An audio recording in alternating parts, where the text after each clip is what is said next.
أتممنا زيارتنا وأتممنا المسير ووصلنا إلى آخر نقطة بحدود مملكتنا المغربية العزيزة، في آخر نقطة من أقاليمها الجنوبية الصحراوية. زرنا الصحراء كاملة وشاهدنا التنمية الشاملة والمستدامة والمشاريع الكبيرة التي توضع على الأرض.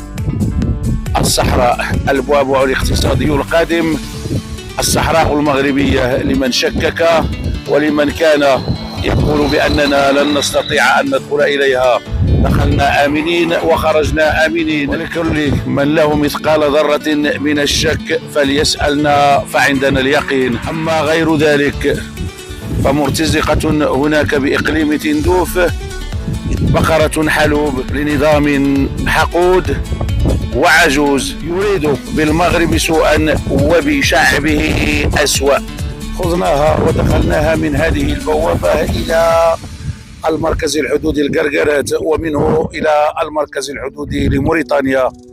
ما رأينا إلا خيرا، التقينا أهلها وما شاهدناه ووثقناه، وأقولها لكم يقينا: شعار المملكة الله الوطن الملك ليس مجرد شعار، بل وجدناه محفورا بقلوب المغاربة الصحراويين في كل المناطق التي زرناها. المسيرة إذن وثقناها وبالدليل، وعرفنا أن الشعب المغربي متلاحم ومتشبث بالعرش العلوي المجيد، من البحر الأبيض المتوسط إلى القرقرات.